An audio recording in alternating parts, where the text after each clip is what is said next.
విమర్శల ద్వారా నా సమయాన్ని వృధా చేసుకోదలుచుకోలే. 10 సంవత్సరాల ఆ పరిపాలనను 2 సంవత్సరాల మా పరిపాలనను బేరీజు వేసుకోండి. ఆనాడు ఇచ్చిన ఏ సంక్షేమ పథకాన్ని రద్దు చేయలేదు. అది రైతు భరోసా కావచ్చు, ఉచిత రైతుల కరెంటు కావచ్చు, ఇలా చెప్పుకుంటూ వెళ్తే వాళ్ళు ఏమి ఇచ్చిండ్రో అవన్నీ ఇవ్వడంతో పాటు అదనంగా ఈనాడు 3,28,00,000 తెలంగాణ ప్రజలకు ప్రతి వ్యక్తికి 6 కిలోల సన్న బియ్యం ఈరోజు ఇస్తున్నామా లేదా మా అక్కల్ని చెప్పమని ఆలోచన చేయమని నేను అడుగుతున్నా.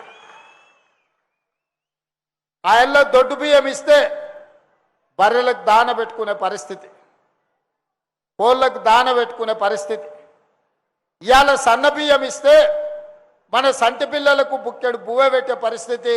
ఇవాళ ఒక్క బియ్యం గింజ కూడా వృధా కాకుండా ఈరోజు కోట్లాది మంది సన్న బియ్యంతో అన్నం తింటున్నారా లేదా మా అక్కల్ని చెప్పమని నేను అడుగుతున్నా. ఇంటి ఆయనకు తెలియకపోవచ్చు బియ్యం ఎక్కడి నుంచి వచ్చినాయో, కానీ మా అక్కలకైతే తెలుసు కదా ఆ బియ్యము ఈ తమ్ముడు రేవంత్ రెడ్డి మీకు సన్న బియ్యం ఇచ్చిండి అన్న సంగతి.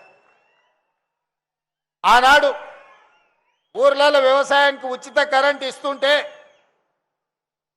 అయ్యా మరి మాకైతే భూమి లేదు, భూమి ఉన్నోళ్ళకే రైతు భరోసా ఇస్తేవి, భూమి ఉన్నోళ్ళకే ఉచిత కరెంట్ ఇస్తేవి, భూమి ఉన్నోళ్ళకే అగ్వ సగ్వకు ఎరువులు ఇస్తేవి. మరి పట్నంలో ఉన్న మా పరిస్థితి ఏంది అని అంటే నిజంగానే కదా పేదోళ్ళ గురించి ఆలోచన చేయాలి కదని ఈరోజు ప్రతి పేదవాడికి 200 యూనిట్లు ఉచిత కరెంటు, మీ ఇంట్లో కరెంటు బిల్లు కట్టకుండా మీ ఇళ్ళలో కరెంటు వస్తుందా లేదా, లైట్ వేసినప్పుడల్లా మా అక్కల్ని గుర్తు చేయమని అడుగుతున్నా. ఈ సంగతి ఇంటి ఆయనకు తెలియదు, ఎందుకంటే లైట్ స్విచ్ ఉందో ఆయనకే తెలియదు. ఇవాళ 200 యూనిట్లు ఉచిత కరెంటు, 55 లక్షల కుటుంబాలు ఈరోజు ఉచిత కరెంటు లబ్ధి పొందుతున్నారా లేదా మీరు ఆలోచన చేయండి.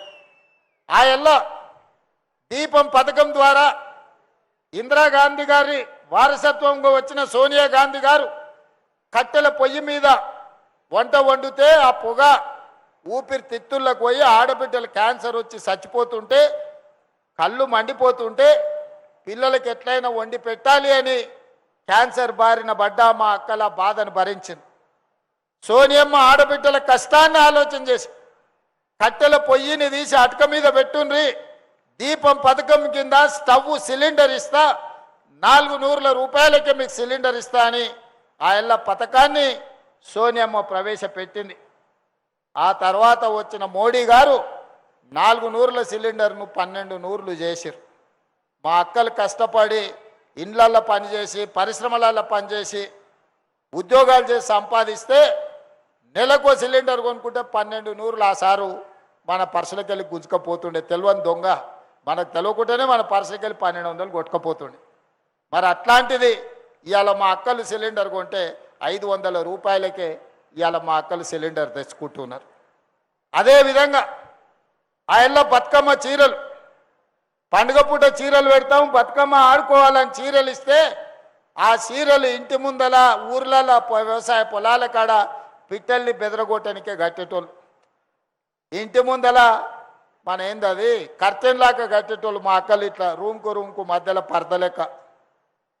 కానీ ఇవాళ ఆ ఇందిరమ్మ చీరలు వద్దు, ఆ ఇళ్ళ ఇందిరమ్మ చీరల పేరు మీద బతుకమ్మ చీరల పేరు మీద వాళ్ళంటే మేము ఇందిరమ్మ చీరలు ఇస్తామంటే బతుకమ్మ చీరలలో ఇందిరమ్మ చీరలు వద్దన్నారు. అయినా సరే మా అక్కలకు నేను పెట్టే చీర పుట్టింటోళ్ళు పెట్టిన సారే అని నేను చీర పెడితే గాడ మా అక్క ఇందిరమ్మ చీర కట్టుకొని వచ్చింది. మా అక్క గాడు ఉన్నది, లేచి నిలబడక్క చూపిరు అందరు, చూడు మా అక్క ఎంత మంచిగా ఉందో. ఇగో ఇన్ని వేల మందిలో మా అక్క మంచిగా మెరిసిపోతుంది పాలపిట్ట లెక్క. మరి మీ తమ్ముడు పెట్టిన సారే ఇందిరమ్మ చీర కట్టుకొని మా అక్క పండుగ పూట వచ్చింది మా ఇంటికి. ఈ చీర మీ తమ్ముడు పెట్టింది కాదా అక్క?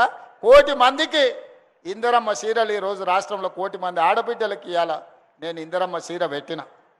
అదేవిధంగా కూలికి పోవాలన్నా, పనికి పోవాలన్నా, పిల్లలు చదువుకోనికి పోవాలన్నా, మీరు ఎక్కడైనా పరిశ్రమలలో కార్మికులకు పోవాలన్నా బస్సు కిరాయికే 5-6 వేల నుంచి 10,000 రూపాయలు ఖర్చు అయ్యేది.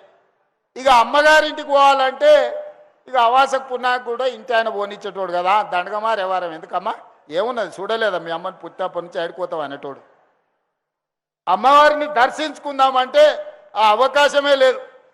పెద్దమ్మ గుడికి పోవాలన్నా, లక్ష్మీనరసింహస్వామి దగ్గరికి పోవాలన్నా, యాదగిరి గుట్టకు పోవాలన్నా, లేకపోతే భద్రాచలం పోవాలన్నా, ఏడికి ఇల్లు దాటాలంటే బస్సు కిరాయిలు 100 రూపాయలు ఖర్చు అయ్యేది.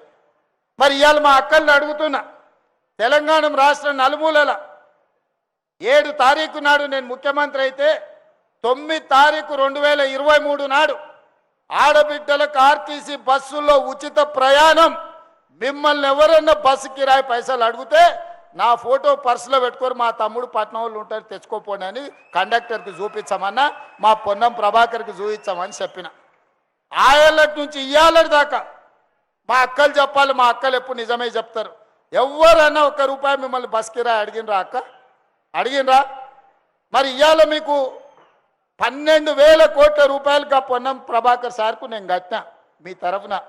ఆ సారి కిరాయి పైసలు లేకపోతే కుదరదంటే నేను కడతా స్వామి, నేనేం లేకుంటే కాదు, వాళ్ళకు మా చెల్లెళ్ళకు మా అక్కలకు నేను తోడున్నా, వాళ్ళ తరఫున నగదు నేను కడతా, వాళ్ళు మాత్రం ఉచితంగా పోవాలి, వాళ్ళని అడగొద్దని చెప్పి పొన్నం ప్రభాకర్కి ఇప్పటికి 12,000 కోట్ల రూపాయలు ఇవాళ నేను మీ తరఫున ఉచిత బస్సు కట్టిన. ప్రభాకర్ గారు ఉచితంగా ఇవ్వలేదు అక్కో, ఏమన్నా ఉచితంగా ఇచ్చిండు అనుకునేరు. నగదు నేను కడుతున్నా, ఉచితంగా మీరు ప్రయాణం చేస్తున్నారు, గంతే తేడా. ఇవాళ ఉచిత బస్సు ప్రయాణం మా ఆడబిడ్డలకు ఇచ్చినా లేదా ఒకసారి ఆలోచన చేయండి. స్వయం సహాయక సంఘాలు 0 వడ్డీ అన్నారు, గుండు సున్నా పెట్టారు, ఈపులకు సున్నం పెట్టారు. గత ప్రభుత్వం ఎనడాన్ని ఇచ్చిండా? ఇవాళ 65,000 కోట్ల రూపాయల బ్యాంకు లింకేజ్ ఇచ్చి 2,500 కోట్ల రూపాయలు మీ తరఫున వడ్డీ బ్యాంకులకు నేను కట్టినా. మా అక్కలు వ్యాపారం చేసుకోవాలి, రూపాయి కూడబెట్టి పెంచుకుంటే పిల్లల చదువులకో, ఇంటి శుభకార్యానికో, లేకపోతే ఏదో ఒక మంచి కార్యక్రమానికి పనికొస్తుందని మా అక్కల కోసం 65,000 కోట్ల రూపాయలు ఇవాళ బ్యాంకులో లింకేజ్ ఇప్పించి మా సీతక్కను కాపలాగా పెట్టి ఇవాళ మీకు పైసలు ఇప్పించిన మాట వాస్తవం కాదా? స్వయం సహాయక సంఘాలలో ఉన్న మా అక్కలు చెప్పాలి. మీరు బస్సులలో ఉచితంగా ప్రయాణం చేస్తే మా ఆటో సోదరులను రెచ్చగొట్టి మా ఆటోలు నడుస్తలేవు, ఆడబిడ్డలకు ఉచిత ప్రయాణం బంధు పెట్టురని బస్టాండ్లలో ధర్నాలు చేసిరు. మీరే చూసిరు, నేను చేసుడు కాదు. బస్సులలో పోయిన వాళ్ళ మీద ఎట్లా పడితే అట్లా మాట్లాడిరు. ఆటో డ్రైవర్లను రెచ్చగొట్టి ప్రభుత్వం మీద కుసిగొల్పి మీ ఉచిత బస్సు బంధు పెట్టాలని కొంతమంది కంకణం కట్టుకొని కడుపులో విషం పెట్టుకొని బయలుదేరింది. అయినా వెనుకపోలే, వాళ్ళకి చేసే మేలు వాళ్ళకి చేస్తాం, మా ఆడబిడ్డల దగ్గరకు వస్తే ఎవరినైనా ఊరుకునేది లేదని చెప్పి బస్సులలో ఉచిత ప్రయాణమే కాదు, ఇవాళ ఆడబిడ్డలకు సంఘాల పేరు మీద 1000 బస్సులు కొనిచ్చినాం. బస్సులలో ఉచిత ప్రయాణం కాదు, ఇవాళ మా ఆడబిడ్డలు రాష్ట్రంలో 1000 బస్సులకు యజమానులు అయ్యారు. ఇదే పొన్నం ప్రభాకర్కు బస్సులు పెట్టి ఒక్కొక్క బస్సుకు నెలకు 70,000 రూపాయలు ఆయన దగ్గర వసూలు చేసుకుంటారు. ఇవాళ బస్సులకు యజమానులను మన ప్రభుత్వం చేసింది. 200 యూనిట్లు ఉచిత కరెంటు కాదు, 1000 మెగావాట్లు సోలార్ విద్యుత్ ఉత్పత్తి చేసి విద్యుత్ శాఖకే అమ్ముకునేటట్టు మా ఆడబిడ్డలకు భూములు ఇచ్చి సోలార్ విద్యుత్ ప్లాంట్లను పెట్టించి ఈరోజు వ్యాపారంలో మిమ్మల్ని రాణించేటట్టు చేశారు. ఒకప్పుడు పెట్రోల్ వ్యాపారం అంటే భారత ప్రభుత్వం తర్వాత రిలయన్స్, అంబానీలు మాత్రమే చేసేటోళ్ళు. ఇవాళ రాష్ట్రంలో ఎక్కడ చూసినా మహిళా సంఘాలకు పెట్రోల్ బంకులు ఇచ్చి ఈరోజు పెట్రోల్ బంకులల్లో నెలకు 5-6 లక్షల రూపాయలు ఒక్కొక్క సంఘం సంపాదించుకునేటట్టు ఇవాళ మా ఆడబిడ్డల కోసం పథకాలు తీసుకొచ్చినాం. అదేవిధంగా ఈ కుక్కట్పల్లికి కూతవేటు దూరంలో హైటెక్ సిటీ ఉంది. ఆయనలో చంద్రబాబు నాయుడు కట్టిన శిల్పారామం మనవరాలను తీసుకొని పోయి వారానికో 10 రోజులకో రోజు ఆదివారం పూట శనివారం పూట పోయి చూసి వస్తూనే ఉంది. ఆ ప్రాంతంలో మైక్రోసాఫ్ట్, ఇన్ఫోసిస్, విప్రో లాంటి సంస్థలకు మా శ్రీధర్ బాబు గారు భూములు ఇచ్చారు. పెద్ద పెద్ద ఐటీ కంపెనీలు ఉండాలి, ఇక్కడ 50 అంతస్తుల బంగ్లాలు ఉండాలని వాళ్ళందరూ కట్టుకుండ్రు. మరి మా అక్కల ఆడబిడ్డలు సంఘాలల్లో సమస్యలు ఉంటే ఎట్లా అని చెప్పి శిల్పారామానికి ఆనుకొని 3.5 ఎకరాలు 1000 కోట్ల రూపాయలు ఈరోజు ఇందిరా మహిళా శక్తి స్టాల్స్ పెట్టించి మా అక్కలకు విప్రో, ఇన్ఫోసిస్ మధ్యలో ఈరోజు 1000 కోట్ల రూపాయలు ఆస్తి ఆడబిడ్డలకు రాసిస్తే ఈరోజు ఆదిలాబాద్ అడవుల నుంచి అచ్చంపేట వరకు వాళ్ళు తయారు చేసిన వస్తువులు హైటెక్ సిటీ పక్కన ఈరోజు శిల్పారామం దగ్గర మీరు అమ్ముకునే వెసులుబాటు కల్పించినాం. ఇదే కాదు, అమెజాన్లో ఆన్లైన్లో పెద్ద పెద్ద సంస్థలు తయారు చేసే వస్తువులు అమ్ముతారు. ఆ సంస్థతో మాట్లాడి మా ఆడబిడ్డలు తయారు చేసే తినుబండారాల నుంచి అన్ని ఆర్టికల్స్ ఈరోజు అమ్మడానికి అమెజాన్లో ఆడబిడ్డలకు అవకాశం కల్పించినాం. ఇట్లా ఒక్కొక్కటి చెప్పుకుంటూ పోతే అప్పులలో 8,11,000 కోట్ల రూపాయల అప్పుతోని నాకు సంసారం చెప్తే అప్పులకు అసలు మిత్తి కట్టుకుంటేనే పటాన్కు కట్టినట్టు మిత్తి కట్టుకుంటేనే ఇన్ని సంక్షేమ పథకాలు తీసుకొచ్చి ప్రభుత్వంలో నిరుద్యోగ యువకులకు 70,000 ఉద్యోగాలు ఇచ్చిన గ్రూప్ 1, గ్రూప్ 2, గ్రూప్ 3, గ్రూప్ 4 టీచర్లు, పోలీసులు, డాక్టర్లు, నర్సులు అన్ని శాఖలలో 2 ఏళ్ళు తిరిగే లోపల 70,000 ప్రభుత్వ నౌకర్లు ఇచ్చిన.